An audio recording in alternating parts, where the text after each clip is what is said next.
dicontohkan Imam Ghazali di halaman 367 di kitab saya 367 juznya 3 di kitab Ihya Ulumuddin. Di sini beliau cerita betapa untuk menjaga ikhlas sebaiknya orang itu tidak terkenal, tidak syuhrah, tidak terkenal. Oke, itu kita sepakat ya, karena kalau terkenal mungkin orang dipaksa publik dengan tanda kutip untuk selalu berbuat baik, tapi karena jaim lah, jaga image atau apa. Bismillahirrahmanirrahim. Rabbi shrah li sadri wa yassir li amri wahlul 'uqdatam min lisani yafqahu qawli. Allahumma shalli wa sallim ala habibika Mustafa sayyidina Muhammadin wa ala alihi wa sahbihi asma'in nama ba'du. Kenapa orang Islam imannya kokoh seperti ini, termasuk yang sudah hidup di Amerika, di Australia, di mana-mana? Itu ya barokahnya ajaran atau barokahnya kalimah. Saya sebut kalimah saya pakai bahasa santri. Karena la ilaha illallah itu dalam tradisi santri disebut kalimatu haqqin alaiha nahya wa alaiha namut wa alaiha nub'ats. Ada yang riwayat wa biha nub'ats insyaallah taala minal aminin. Kenapa mereka di mana-mana meskipun sekolah di Amerika, di Australia, bahkan di Uni Soviet tetap mukmin? Itu barokahnya ajaran yang benar. Allah itu siapa? Tuhan. Tuhan itu sifat dasarnya apa? Awal. Dia harus wujud awal sebelum makhluk yang lain. Sehingga ketika ada negara yang maju, yang tertib, manajemennya tertib, masyarakatnya makmur, tapi punya Tuhan yang tidak seperti itu, tidak awal, itu sudah gak nyaman. Karena ndaklah keren Tuhan saya, karena Tuhan saya itu al-awal, zat yang pertama. Tuhan saya keren lah, zat yang gak mati. Tuhan yang gak mati, yang gak pernah mengalami kematian. Sehingga tontonan atau yang dilihat kenikmatan-kenikmatan yang lain ini tidak mengubah dia pendirian tentang Tuhan, karena mantapnya satu kalimat tadi bahwa Tuhan itu ya harus satu, harus awal, harus tidak mati, tidak rusak, tidak mengalami apa-apa yang membahayakan. Sehingga ketika ditawarin Tuhan yang lain meskipun menjanjikan secara finansial atau kemakmuran, mereka nggak tertarik. Itu coba, itu barokahnya makmur apa barokahnya ajaran? Barokahnya ajaran. Sering negara Islam itu kalah makmur dengan mereka, tapi barokahnya ajaran ini tetap apa? Tetap Islam. Makanya Nabi Ibrahim, Nabi yang sukses bikin wa ja'alaha kalimatam baqiyatan fi aqibi. Sehingga kita ini bekti sama orang tua misalnya, itu ya karena ajaran. Suwargamu itu karek wong tuamu. Nak wong tuamu ridho, Allah ridho. Nak ora ridho, Allah ora ridho. Ridho wa fi ridhol walidain wa sakhatu wa sukhtu wa fi sakhatil.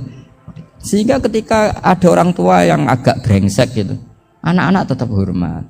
Punya orang tua yang miskin, yang sudah miskin, tukang tombok nomor, banyak kan di kampung gitu, ya tetap hormat. Coba kalau dari awal kita ngajari orang tua kamu hormati ya, kalau baik, kalau tidak usah, bisa geger Indonesia. Tapi barokahnya ajaran-ajaran itu Indonesia tertib karena ada ajaran. Nah ini di sini pesantren dan Unisula semua harus berkontribusi membuat ajaran yang benar itu adalah ciri utama Islam. Sehingga Islam ini dimulai dengan ajaran kalimatu haqqin alaiha nahya wa alaiha namut. Sehingga kita tenang seperti ini. Saya ini termasuk kiai yang tenang. Meskipun kata orang banyak saya ini kiai besar, tapi termasuk kiai yang paling tenang. Termasuk yang paling tenang. Karena saya ini pakai mazhab orang-orang hebat. Saya berkali-kali cerita, orang kayak Imam Syafi'i itu orang yang luar biasa. Saya berkali-kali cerita, orang yang tadi nyium tangan kamu ya Imam Syafi'i, di belakang tuh ngerasani kamu, menghujat kamu. Jawabannya enak saja. Berarti saya alhamdulillah orang yang wibawa. Buktinya di depan saya nggak berani. Jadi enteng saja. Diceritain sebagian kampung, sebagian separuh dari warga kamu itu nggak suka kamu. Ya bagus lah nggak suka saya, nggak akan utang duit saya. Di mana-mana orang utang itu karena teman dekat. Kalau nggak seneng pasti minimal nggak utang, nggak pinjam mobil, nggak pinjam apa. Berkah mana yang seneng sama yang gede? Jadi dianggap enteng saja. Semua yang dialamin dianggap enteng saja. Misalnya punya istri pemarah, ya baguslah marahin suami. Kalau marahin tonggo malah ribet. Jadi kamu harus terima kasih kalau dimarahin istri. Baguslah marahin saya mah, kalau marahin tonggo ribet. Jadi enteng saja. Tapi kita sekarang tuh karena nafsu ya, sehingga menghadapi hidup ini ribet. Ulama dulu kalau mau mati itu senangnya bukan main. Sudah lama saya ini ingin gak maksiat. Kayaknya gak maksiat paling efektif itu mati. Ya tidak apa-apa Gusti, kalau sebaiknya mati ya mati aja. Enteng saja. Jadi melihat kematian itu akhir dari segala keburukan atau potensi keburukan. Apapun baik kita sekarang, suatu saat mungkin kita nggak baik. Yang bisa menghentikan ketidakbaikan atau potensi ketidakbaikan itu apa coba? Mati kan? Berarti mati itu mengerikan apa menyenangkan? Mesti kamu tidak berani menjawab. Meskipun secara ilmu kamu berani, tapi secara rasa nggak berani kan? Saya ulang lagi ya. Yang bisa menghentikan keburukan atau potensi keburukan itu apa coba? Apa? Kematian. Berarti kematian itu menyenangkan atau menyusahkan? Apapun kamu udah berani jawab karena kamu agak-agak duniawi itu kelihatannya. Tapi secara ilmu, kamu tahu kan kalau mati itu udah buruk-buruk banget. Karena apa? Itu akhir dari segala keburukan. Sehingga Nabi ngajarkan kalimat itu begitu luar biasa. Allahumma ahyini maka natil hayatu khairan li wa tawaffani maka natil wafatu khairan li. Nabi melihat dunia itu begitu indah. Ya Allah, kalau saya ini hidup, anggap saja hidup ini ziyadatan li fi kulli khairin, menjadi modal saya menambah segala kebaikan. Jika suatu saat saya mati, anggap mawon rohatan li min kulli syarrin, itu akhir dari segala keburukan saya. Sehingga mati hidup ya baik karena di situ kita bisa berkontribusi beramal soleh. Mati juga baik karena mengakhiri segala keburukan. Nabi nate ngendikan lagi, ajaban li amril mu'mini inna amrahu kullahu khair. Orang mukmin itu mengagumkan, semuanya baik. In asobathu na'ma syakara fakana khairan lah. Kalau baru dapat nikmat, dia syukur, maka itu baik. Wa in asobathu dharra sabara. Kalau dapat masalah mereka sabar, itu juga baik. Sehingga orang mukmin dua sisinya pasti baik. Itu juga kalimat, maksudnya moto atau pegangan hidup. Nah berikut ini saya beri contoh, ini kenangan saya, ini contoh terakhir. Masalah jadi orang terkenal maupun tidak. Di sini dicontohkan Imam Ghazali di halaman 367 di kitab saya 367, juznya 3 di kitab Ihya Ulumuddin. Di sini beliau cerita betapa untuk menjaga ikhlas sebaiknya orang itu tidak terkenal, tidak syuhrah, tidak terkenal.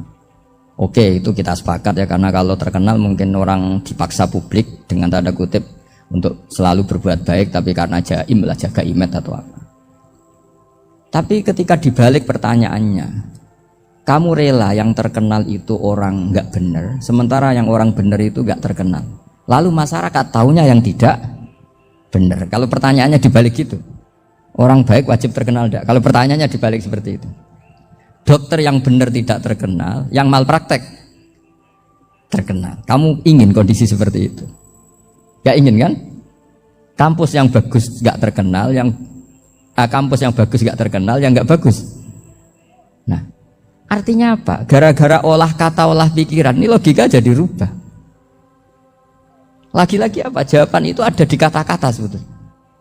Makanya bab-bab seperti ini tidak usahlah kita berdebat, berpolemik. Sebaiknya orang itu humul, menutup diri, apa sebaiknya orang terkenal, itu nggak perlu seperti itu. Sudah terserah Tuhan saja. Makanya saya mulai dulu ngaji sampai sekarang itu ya tidak punya punya ikon tertentu atau punya website tertentu, enggak. Sudah terserah pangeran. Sudah. Saya juga tidak sok suci materialistik atau enggak, ya tidak mikir saya. Bukan apa-apa ya, karena saya ini kiai, jadi biasa urusannya sama Allah, tidak sama makhluk. Jadi pusing kalau sama sarah-sarahnya makhluk itu pusing. Meskipun rektor kalau nasihati saya pasti tidak saya terima, itu tetap makhluk, itu sudah ada ngefek kalau saya itu sudah ada itu. Bukan karena saya sombong, ya memang makhluk betul gitu, bukan cuma nasibnya bejo aja, tapi makhluk tetap makhluk.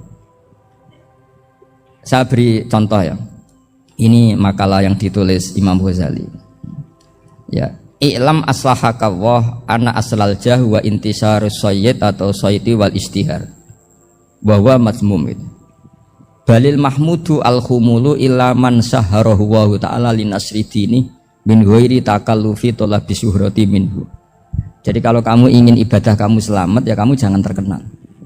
Tapi resikonya adalah kalau kebaikan itu tidak terkenal, maka agak dikenali. Kalau enggak dikenali berarti masyarakat hanya punya percontohan yang tidak baik, karena yang baik tidak terkenal.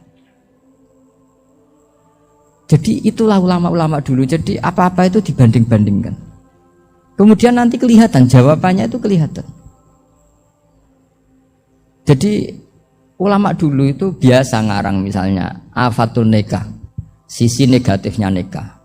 Harus hormat istri, harus macam-macam. Kalau terlantar itu ya dosa. Seperti tadi Pak Marsudi cerita, kalau orang ngapalkan Quran itu takut lupa. Kalau lupa itu jadi dosa.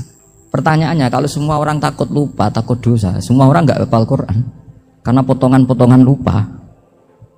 Cara berpikir tidak seperti itu. Kalau berpikir ya namanya hafalan ya inginnya hafal, kan nggak ingin lupa. Lah nanti kalau takdirnya lupa karena hal-hal yang dimaklumi oleh syariat itu nggak yang termasuk dosa. Yang dosa itu lupa wiri udhrin syar'iyyin, lupa yang tidak ada sebab yang apa? Syar'i. Tapi lupa bawaan EQ-nya tidak bagus. Lupa bawaan sering dibentak. Oh itu nggak masalah karena bawaannya orang tertekan itu ya lupa. Coba kamu hafal Quran, terus punya kredit jatuh tempo. Pas hari itu aku yakin nggak cerdas sudah. Itu bawaannya orang tertekan itu pasti lupa.